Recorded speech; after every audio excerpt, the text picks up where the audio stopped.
Hi everyone, my name is Dominic Arajado. I'm a web developer, and these are your guides, tips, and tricks to web development. So in this video, I'm going to show you how to set up a local development, or what we call a boilerplate or a starter template with Next.js projects. So Next.js is the React framework for production. They state that because they provide a lot of features such as hybrid, static, or server-side rendering. They also have smart bundling, which what they do is just for each pages, it will only load the dependencies or third-party libraries that it needs. And then we have route prefetching as well. So once the current page is done with its loading, it will try to prefetch some of the other pages dependencies so that it will load faster. So there's other more features of Next.js. I will leave it up to you for you to research and learn more about Next.js. So in this video, I also set up TypeScript support. I'm really loving TypeScript, so that's really the need to include that. And also I'll be including TailwindCSS. It's a utility-first CSS framework. So with this setup, we won't ever leave our HTML file. We don't need CSS files anymore. JavaScript is already there, and HTML all in one file. So yeah, I also teach you how to deploy this static bundle that Next.js provides to production. So we'll be using GitHub Pages for that. It is a static host service by GitHub. And we'll also be setting up the CI/CD or continuous integration for delivery with GitHub Actions. So it's another feature by GitHub. So along with that, we'll be also adding Jest and testing library. These two are usually used often when writing component tests and unit tests. So without further ado, let's get started. So a couple of assumptions right here is that you have a little bit of web development background. You know HTML, CSS, JavaScript, React, Next.js, TailwindCSS, TypeScript, Jest, and all those. This won't be a tutorial for any specific languages that I mentioned. This will be basically the setup for Next.js.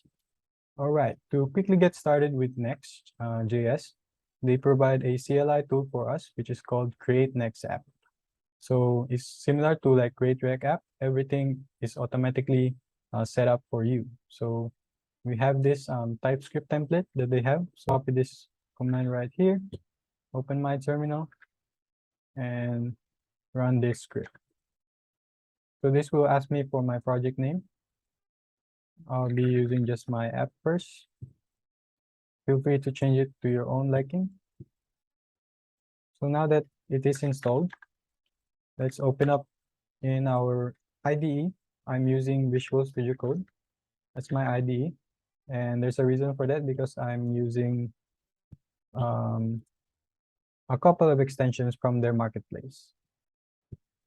Okay, so first of all, what we want to do is basically just test whether our Next application is working fine. We have a couple of scripts right here, and dev is what we want to run the local developments dev. Okay, so now the server has started on localhost 3000. Let's quickly check this out. And yeah, oh, now they have the dark mode. So when I was developing this, I didn't see this before, but now it's my first time seeing this dark mode. So that's great. So yeah, this is the starter page for Next.js or Create Next App. And I think we're ready to start our first thing that we need to do. So first, I want you to go to ES7 to search for the extension.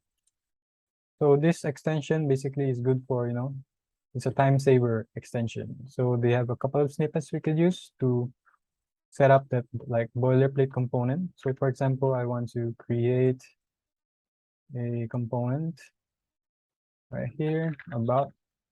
So usually you have to import React and then you create a function.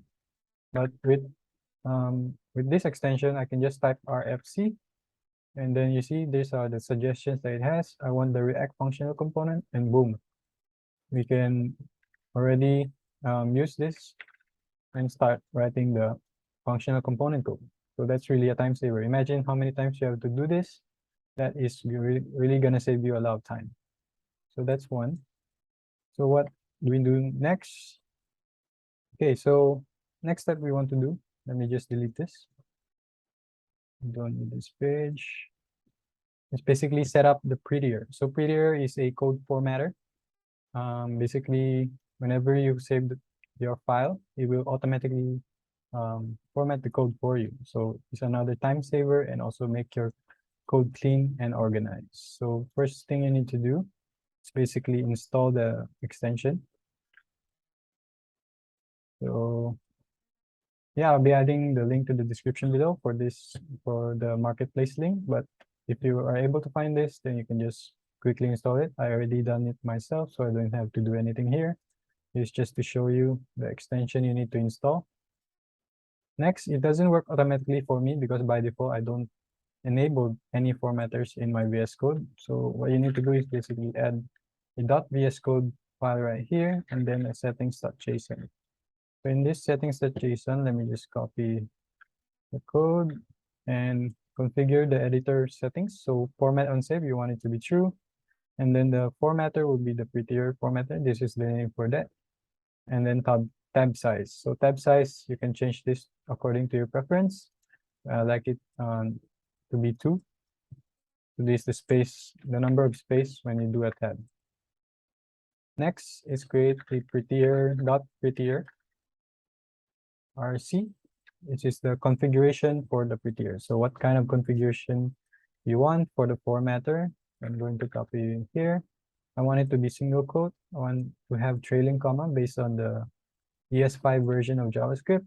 And then I also want arrow parentheses to be always. And then again, the tab width. It's the same as what we set here.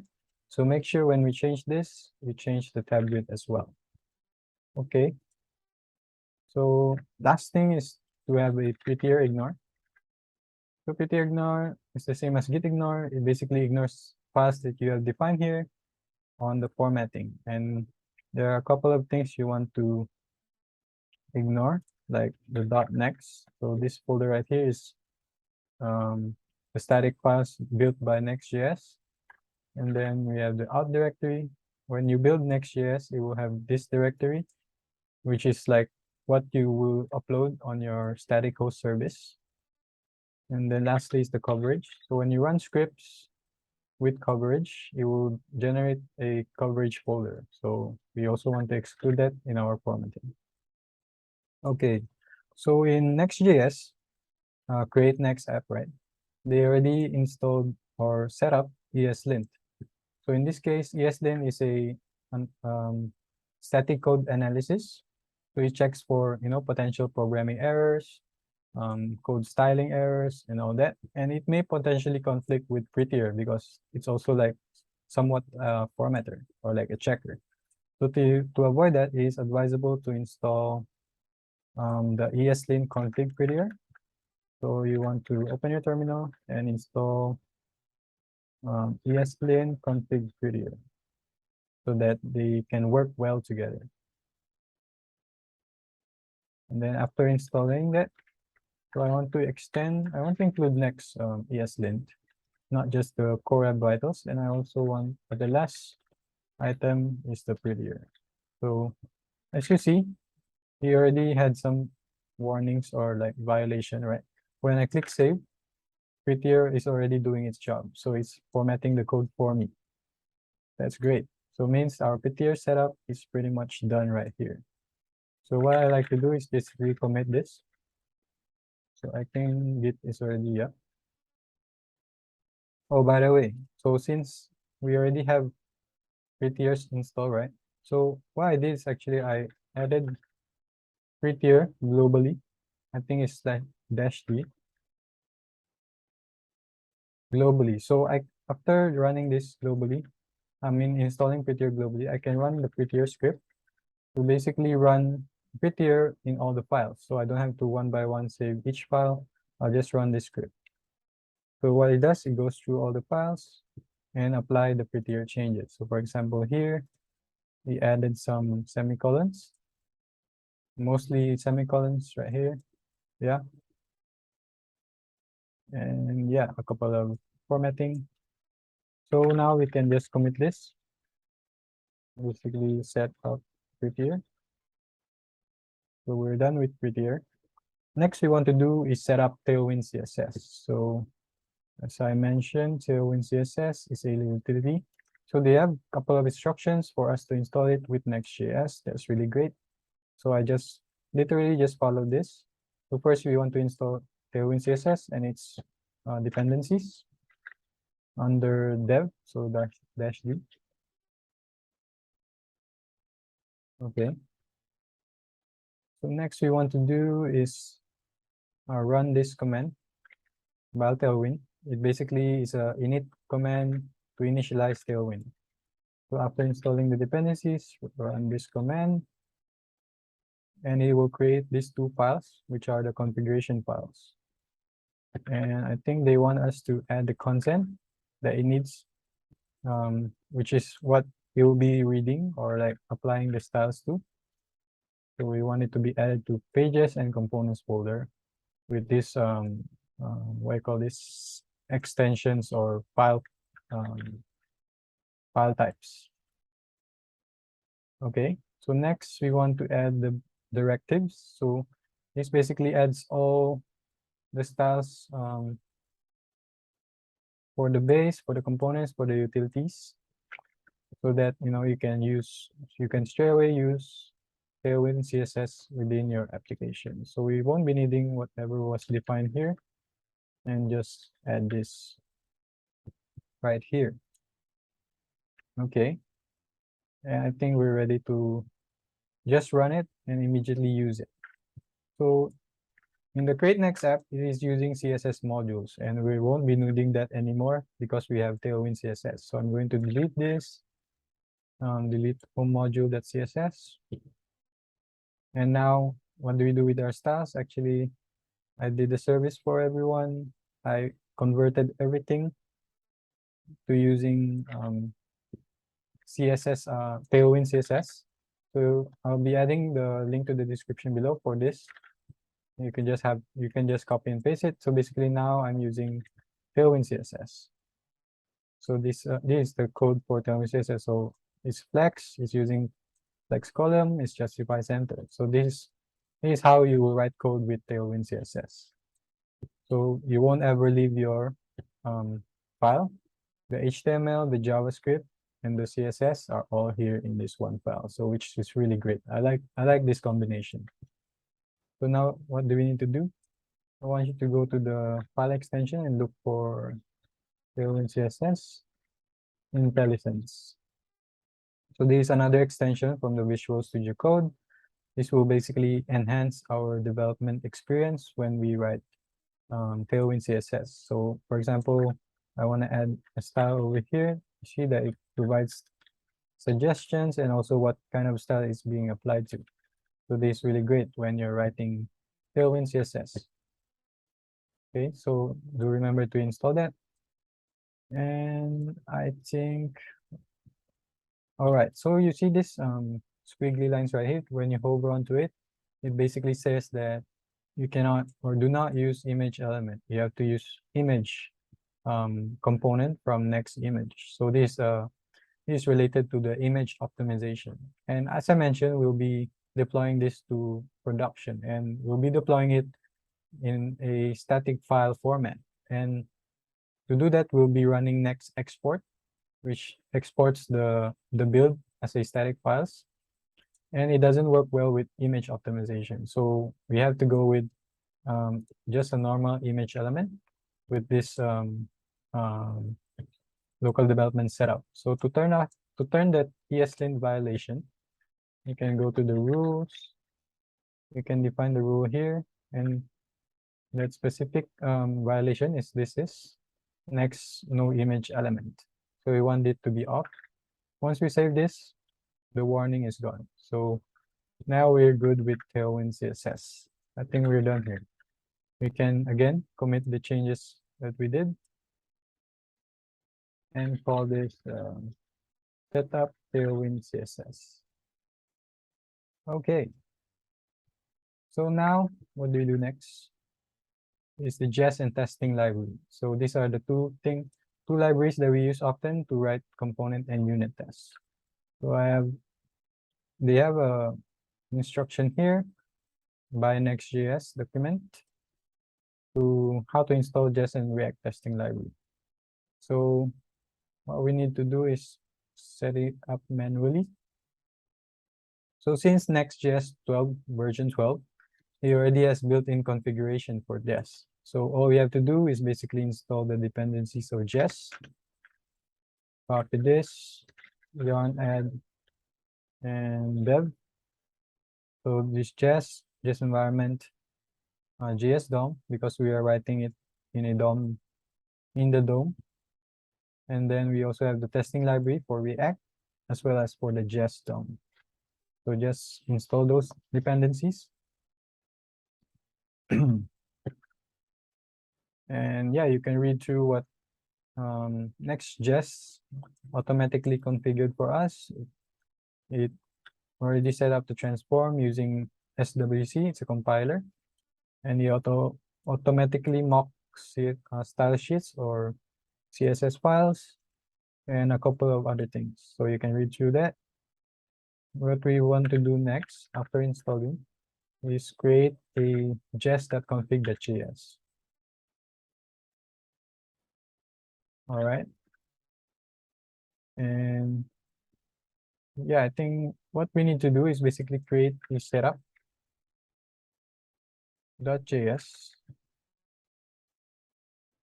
And I want to include right here is to import testing library, Jest DOM, extend expect.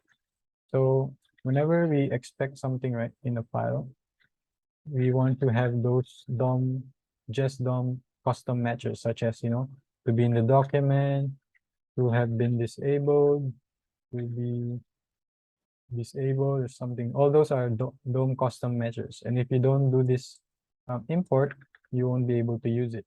So once you create jest.setup.js, add this.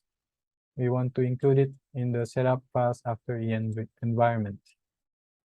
All right, so now I think we're done with this one. We can add the scripts to run the test. So first is just running the test, and what I like to do is always have the coverage so that I know how much I have covered within the code. And then we also want to add a watch mode. So this one is just the same as above, but with the watch parameters. So what this does is basically same as the dev. Whenever you save a file or save changes in a file, it will automatically rerun the test script. And also it will only watch for those you have made changes to report. So whenever you have git changes, right, like this, it will only run tests within these files. So that's also great for local development. So let's just quickly test the script. Of course, it will just say that we have no files or no tests found. Let's try the test for index. So normally the convention is create __ tests is where you put all your test file. It's more organized so that all your main files are isolated from the test files. It's easier to see that way. And then the convention is adding .test to the specific file you're testing. I'm testing index.tsx. TSX, I'm gonna add .test in the file name. Now it's gonna fail because I need to write at least one test. So first, let's import the home component. So from the index, then describe the test that you're writing. I'm just gonna use the name of the component. And usually I create a function, render component,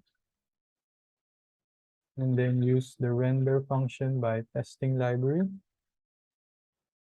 It seems like it's not able to import properly. Testing library React, pass the component right here. And there you go. So why do I do this? Is, for example, I need to rename the component in the future. I can just rename in these two places. I don't have to rename it. For example, if I use directly, imagine how many times I have to rename it. So it's easier to rename it this way. And for the simple test, let's just check whether it renders without errors, or it should render without errors. Okay. So the render returns a result, and one of it is the container.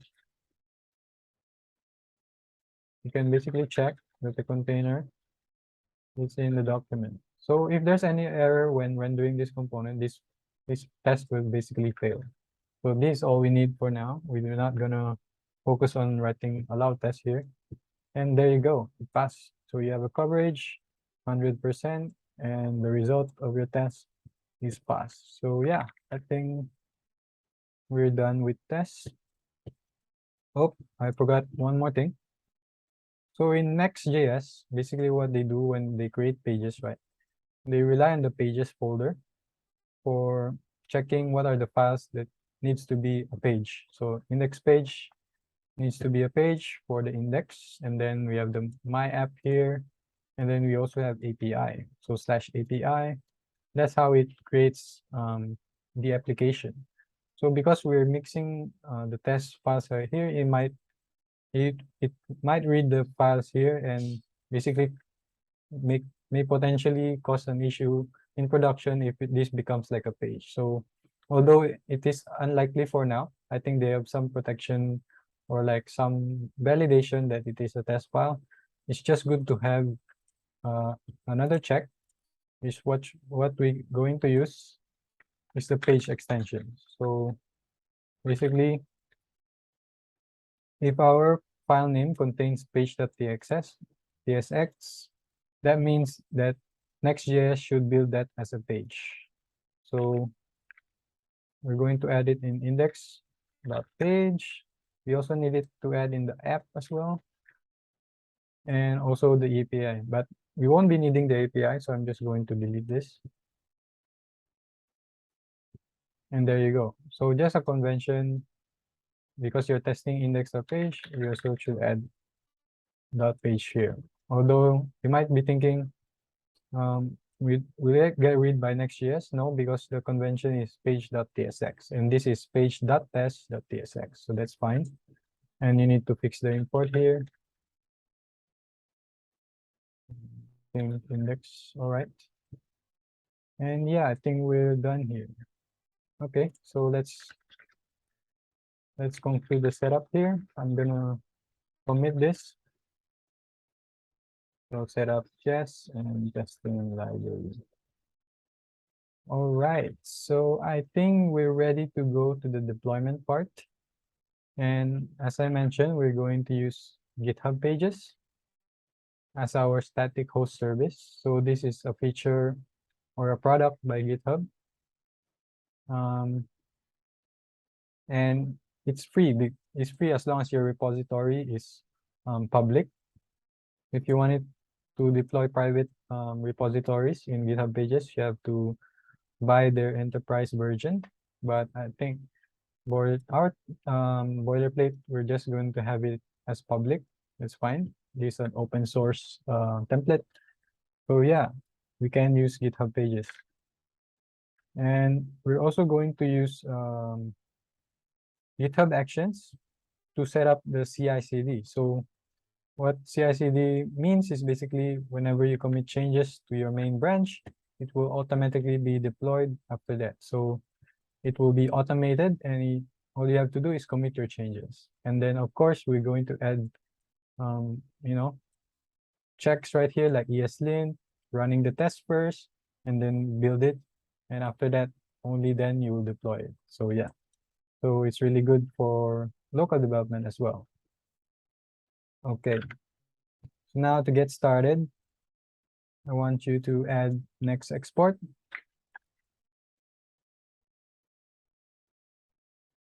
Script right here. So next export basically allows us to export our Next.js application.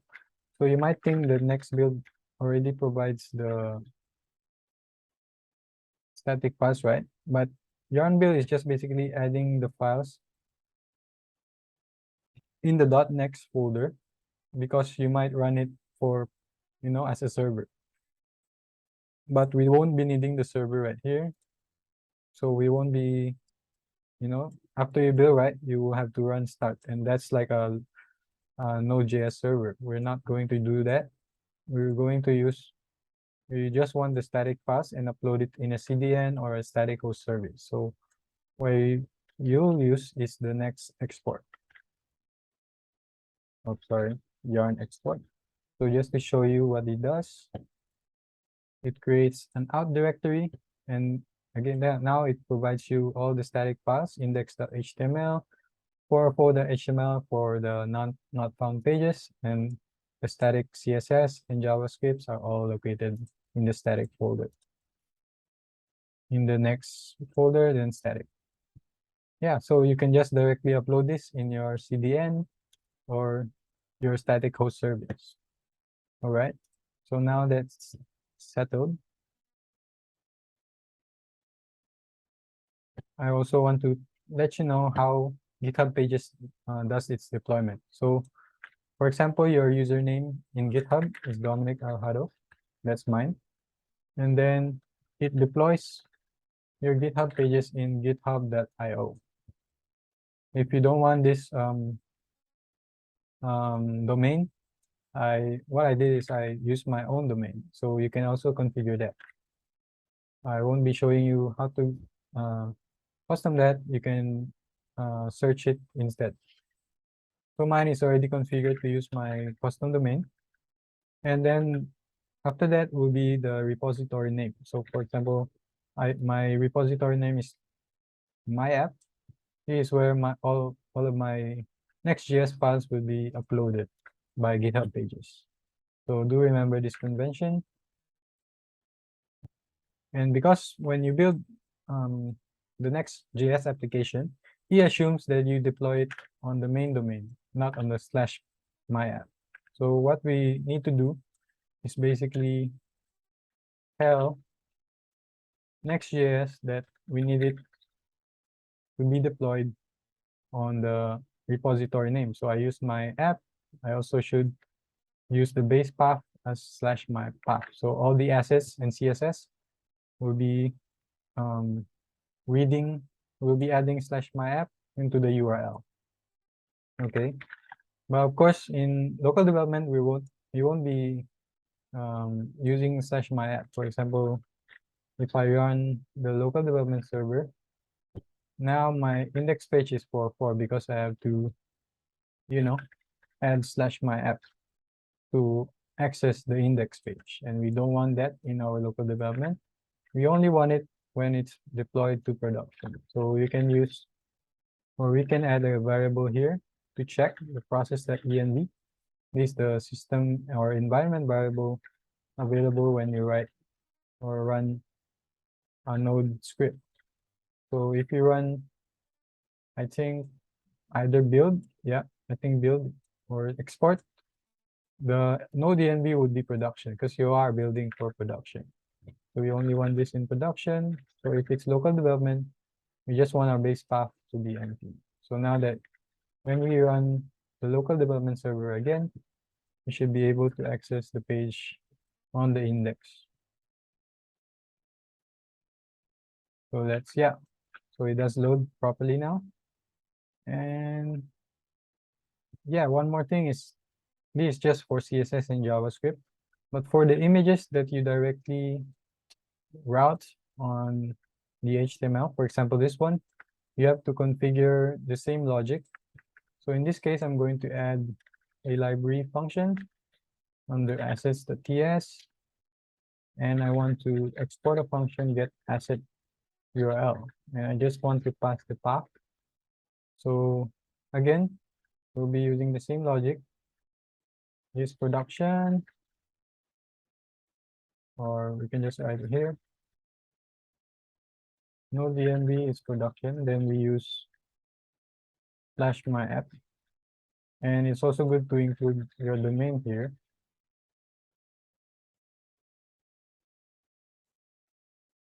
And we pass in the path.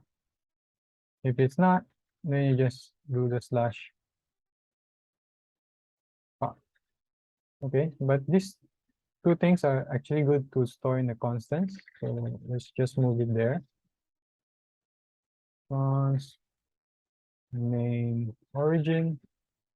I'm just going to use my origin. We can replace this.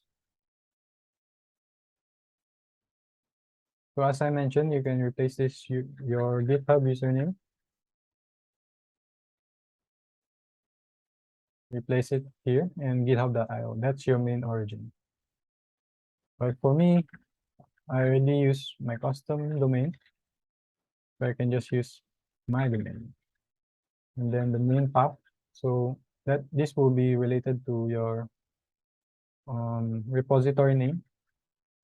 So I'm going to use my app, and then the main URL would now be just a combination of these two. Okay, so we just need the main URL, import it here, and I think there's already a slash, so just main URL path. Now we can use this function in the index page, get asset URL. Okay, so let's see if it's still working fine. Okay, logo is not rendering properly.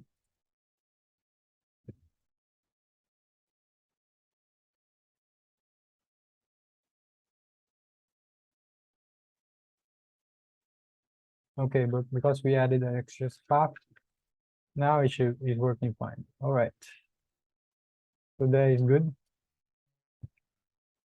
I think we're done here. Yeah. So let's just see.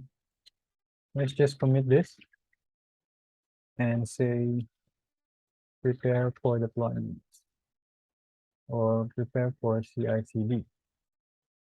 So now that the preparation for the CI/CD is done, now we can add the workflow. So in GitHub Actions, there's this thing what we call workflows. So this is program actions, or these are like the programs that GitHub Actions do, or like a set of instructions to basically, build and deploy your application for CI/CD, for example.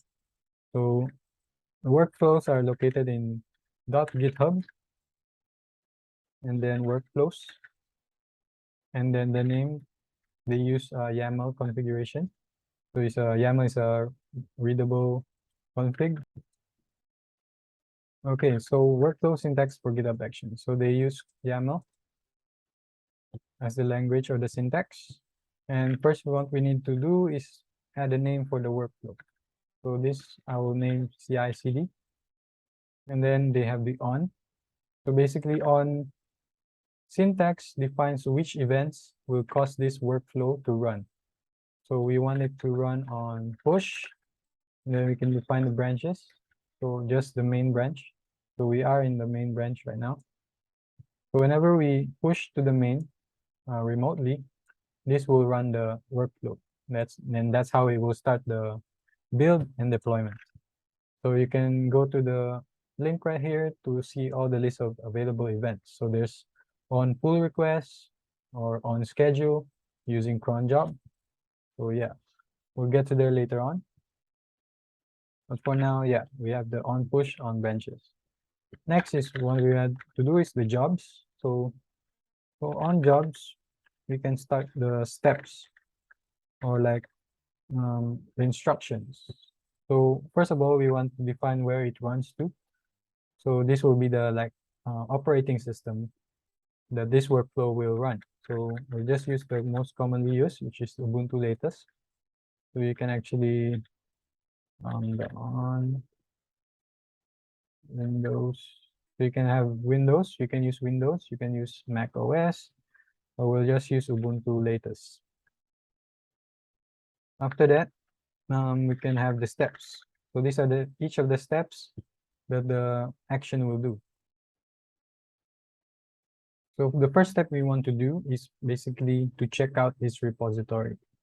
So you can imagine that in this workflow, he only has Ubuntu, but doesn't have anything in it aside from its necessary dependencies. So it doesn't have our code here. So we need to check out or use one of the actions in the marketplace.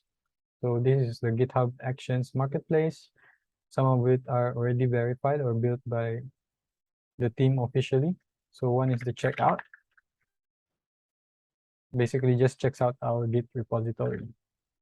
So to do that, just we add a name of this step, repository, and then uses the actions checkout at v3. So current latest version right now is v3, and I think that's all we need. Now after we check out, what do you want to do? As I mentioned, Ubuntu doesn't have anything such as Node.js, and our application is based on Node.js, so we need to set that up. So set up Node.js. Again, there's another actions that we can use. It's already built by the actions team, which is to set up Node.js environment. So the latest version right now is also v3. Set up node at v3.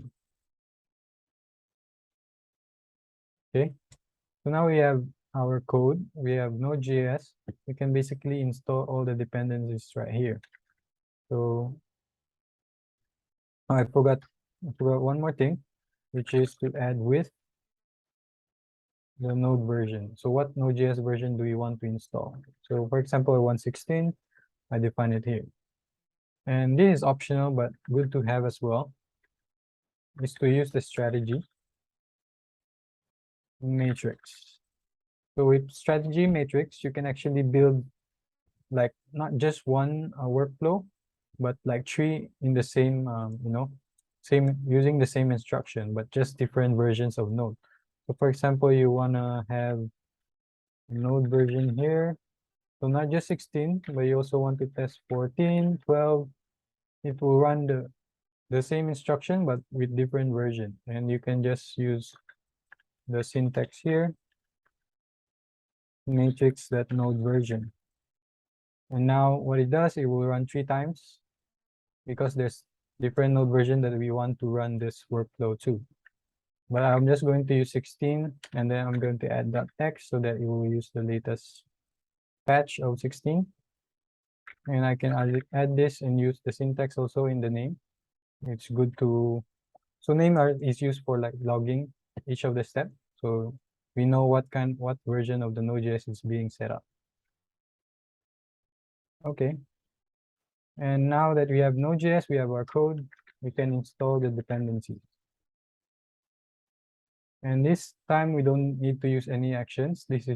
We already know what the command for installing all the dependencies of our code. That is to yarn install. And with yarn install, we don't want to, change or, use the whatever is recommended version. We want to use the log file. So we want to freeze the log file. So this is actually similar to npm CI. It doesn't touch the lock file, or the lock versions of each dependencies. So that is really good for production because we don't want another version. It might break your application. Unlikely, but again, it may happen. So you want to lock the version that you know that it will definitely work with your application. Okay, the next is what we want to do is just lint check. Now that we have installed all the dependency, we can run the commands in the scripts here. So first is lint, yarn lint, and then we want to, of course, run the test, run yarn test. So remember, when you run yarn test, it will generate a coverage folder or directory. This in order to read this, right, we need to like open, I think, the HTML here. But what we're going to do in this workflow is use the service that I use for most of my projects, which is CodeCub. So CodeCub is a product where basically we can upload our coverage folder in this service. And what they do is basically they have analysis. They can provide us the coverage details. It also works with GitHub pretty well. They have pull request comments as well to add in all the coverage differences and percentages. They have status checks and of course their badges.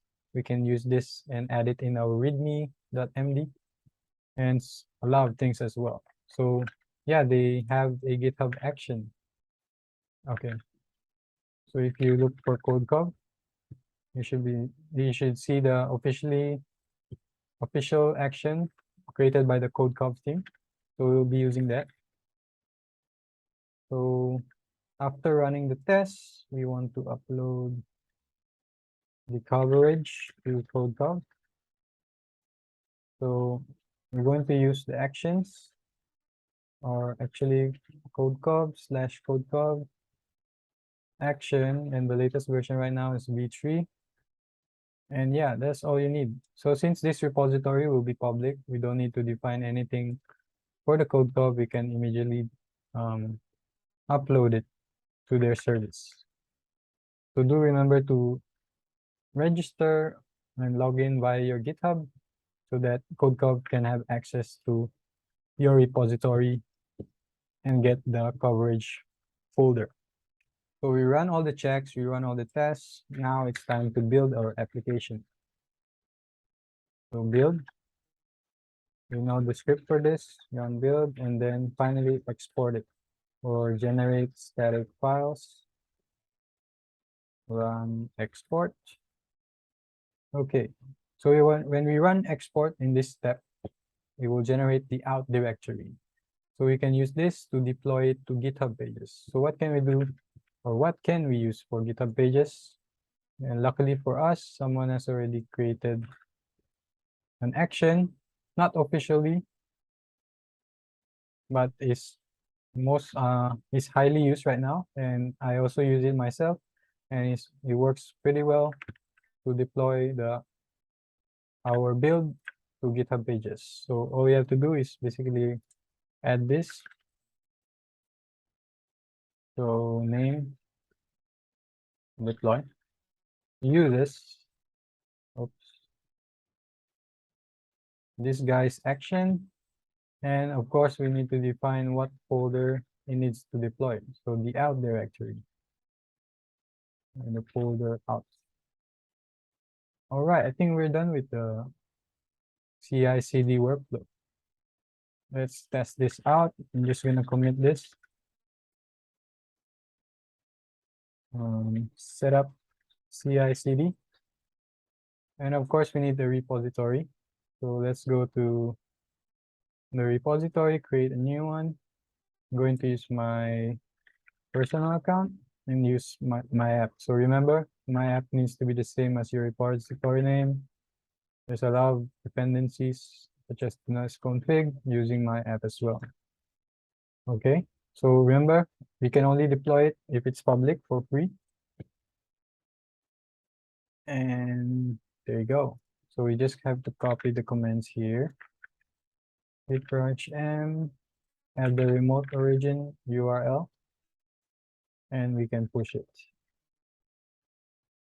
Once we push, it will automatically run the workflow because we have this, folder convention, which GitHub will read to check whether there's a workflow that it needs to run. So once we refresh this page and go to the actions, it failed because we have a syntax error. What's our syntax error right here? Okay, we need to move this one tab. Let's do that again.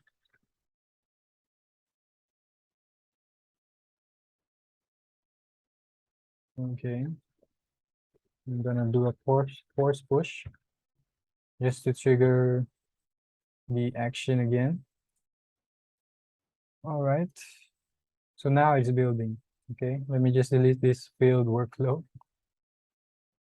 Okay, so now you can see that it's already starting its build. So it knows that it needs to run on Ubuntu. Now it's just finished setting up Node.js. Now it's installing the dependencies. So it's really good. You can see all the steps running in the background in case you want to check it out. But In normal days, you just have to commit your changes and this will be done automatically for you. So it's really great. So I'm going to skip this step and show you the result. All right, so you see that our build was successful. So let's just go to, you will also have a check right here, means everything is fine. You also go to the GitHub pages. This is where GitHub pages does it or moves all the static files in this branch. So it will not automatically deploy yet. You have to go to the settings and go to the pages, and you have to select which branch GitHub pages will deploy. So we'll use GitHub pages and then save. Okay, so once you save, it will take some few minutes to deploy GitHub pages. You can also see there's an action that's going on right now. So if you go to the actions, you see the pages build and deployment. So this is what GitHub pages workflow looks like. So it basically just runs and deploys our folder, or I mean our branch. So I'll skip this step and show you once it's completed. All right, so it has completed, means it's already deployed in GitHub pages. So if you go back to the settings, it actually tells you where the site is published. You can click on that and see that, yes, our Next.js application is deployed. So, but it doesn't look like quite all right. If you go into the consoles of the developer console, you see a lot of 404 not found. It didn't manage to find all the assets or static files. If you see on the network, let's refresh this again. You may see that the path is correct. It is slash my app next and so on. So why is this happening? So this is happening because GitHub pages goes to a Jekyll processing, and in Jekyll processing, files or directories with underscore, as like something like this, underscore slash next, will be ignored and not included in the final build. So in result, these files were not uploaded to the GitHub pages. So what can we do here? We can follow the GitHub's advice right here. So bypassing the Jekyll on GitHub. All we need to do is just create a .no Jekyll in the root of our repository or that branch. So let's go back to our GitHub page right here. Go to your code. Go to the GitHub GH pages branch, and let's just add a new file. As mentioned, it needs to be .no Jekyll. We don't need to add anything here. We just had a custom .no Jekyll to allow underscores on asset URLs, and just commit it directly. So once you commit, again, it will start the pages and build deployment workflow again. And yeah, I'll just skip this step and show you the result afterwards. Okay, so now it's completed. Let's do a refresh again to see if our app is working. And there you go. It's now working and looks just fine. And I think it should work with HTTPS as well. Yep, there you go. Our application is now deployed to production using GitHub Pages and GitHub Actions. Okay, so we're almost done here. What I want to do next is to basically add caching. So whenever we run this workflow, right, it will always, install all the dependencies, and sometimes there's no changes in the dependencies. So we can actually add a caching layer or like a caching step so that it makes our workflow build and deployment faster. So we can actually use one of the actions again available in Marketplace, which is called cache. So in their documentation, they have a specific step for node yarn because we're using yarn. And let's just copy this and copy this as well. Okay, so I'm going to rename some of this with Nest cache instead, or Nest.js, or Next.js cache. Okay, And there's actually a specific step for Next.js as well for caching the .next folder. So let's copy that. So in the step right here, in the path, we're going to add a pipe and then add in the folder for next cache. And it's actually using the same convention, almost the same as the yarn one. So I'm just gonna copy the Next.js one and replace it with the yarn.lock. So I'm going to use yarn.lock instead of package.json lock because we're using yarn. And I think this should be it. So once we add this, let's add a name here. So cache dependencies. And let's just remove the comment right here. Cache dependencies and build outputs. Yeah, I think we're done here. We can push this again. So add cache to workflow. And you can push this to the branch and this will automatically again run the workflow. So go back to our actions. Again, it will run and it will also deploy it to the GitHub pages if all is good. So I'll skip this step and also show you the result afterwards. All right, so it still works fine as expected. It has been deployed successfully and means the caching is working fine as well. So any consecutive workflows will be faster because of the caching. All right, so the next thing that I want to do is basically copy this and create another workflow for PR. So for example, someone creates a PR on this repository. We want to run all those steps except for the deployment because we don't want to deploy PR changes yet until it is approved and reviewed by us or someone else. So we're just going to copy most of it, but change this to pull request. Again, still the main branch. And we don't need the deploy part, but we need all these checks and build as well. So as long as the checks like lint, test are all pass and as well as the build export, we want to keep the upload coverage because then after you upload, right, you will add a comment to the pull request for the results. That's really good. That's a really good feature by CodeCov as well. Okay. And lastly, I want to add a CS workflow. So what is CS? It's basically code scanning. So for code scanning, basically for code scanning, it's really good for finding out any security vulnerabilities within the code. So this is another feature that's provided by GitHub, which is what we call the GitHub code scanning. So this is a developer first GitHub native approach to find security vulnerabilities before they even reach to production. So I think this is good to have in our boilerplate as well. And to integrate with code scanning, simply just create the file right here, and then let's add in the step. So again, we want it to be on push, maybe on pull request as well.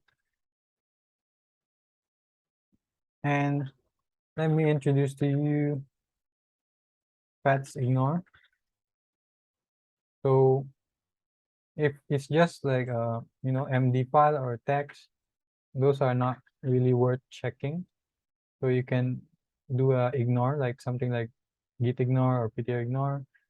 If there's a pull request to just update MD or text file, then we won't run this workflow. again. And then let me also introduce to you the schedule part. So this will be, run this workflow on a schedule using cron jobs. And you can define like the hour.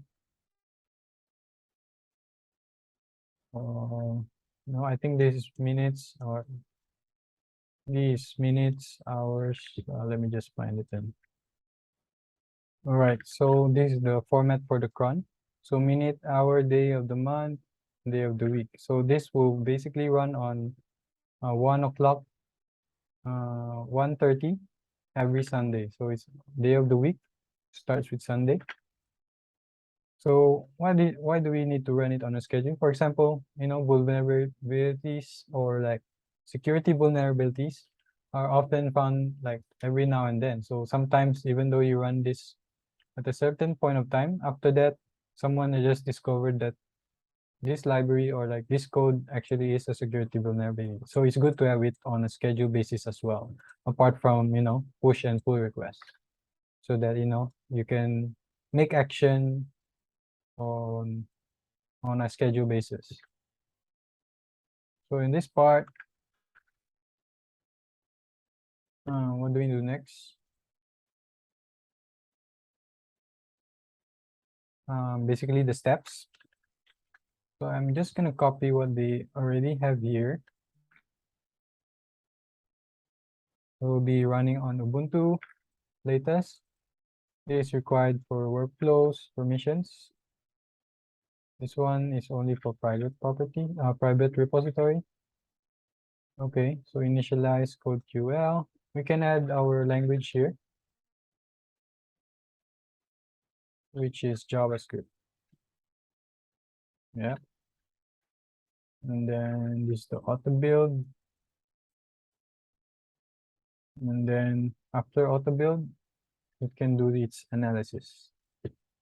So this all we need for this code scanning workflow. So let's try and push these two workflows.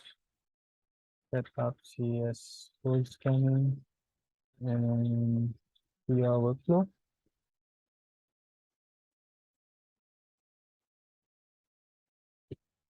All right. Oops, I forgot to rename PR right here. I need to do a reset. The same commit, but do a push force. All right. So this will be running the actions again. So as you can see, while we are building the CI/CD workflow, it is also running the code scanning. And that's great. And for example, we want to create a pull request. Let me just check out with another branch, the feature branch. And let's just update the index to say create next app by Dominic, for example. And then we commit this, update head title, and then commit it to the feature branch. This will also automatically run the PR workflow. So let's just verify that. Okay, we need to open a pull request first. Let's see what happens. So yeah, if you go to the actions, as you can see, the PR workflow is also running. So this will run all the steps right here until the export part. And I'll skip this part, but later I want to show you as well. On the PR pull request, you will see the code scanning and the PR workflow as well. And later, once the code coverage uploads the coverage, it will add a comment right here. So I'm going to show you once I skip this part. All right, so after all the checks has been done on a pull request, this is what you will see. So all the checks have been passed, then this gives you the confidence that, this pull request is safe to merge. You just have to review the code once or twice, up to you. And yeah, you can just merge it. So I wanted to show you what the code cub does, it should automatically comment. So, but sometimes on the first few iterations of the workflow, it doesn't work because I think there's some caching. First, it needs to wait for a bit. So if you see on the results of the pull request, if you go to the upload coverage, there's actually an error on uploading it. So it didn't manage to find the repository. So although this repository is public, yeah, I think it takes some time for CodeCov to get that repository. So if I just show you the Next.js template, or for example, on my personal website, I have some pull requests before. This is what it should look like for the code coverage. So it will add a comment and then add the report, and you can see all the coverage. So yeah, just give it some time and it should work fine on consecutive pull requests. So yeah, I think this concludes my video for today. I hope you learned a lot from this video. I'll be adding the link to the description below for the boilerplate on repository of the boilerplate. You can give it a star if you want, if you like that boilerplate. And yeah, please don't forget to share this with your friends or colleagues who might find this helpful. And yeah, like this video and don't forget to subscribe. So see you in the next video. Bye.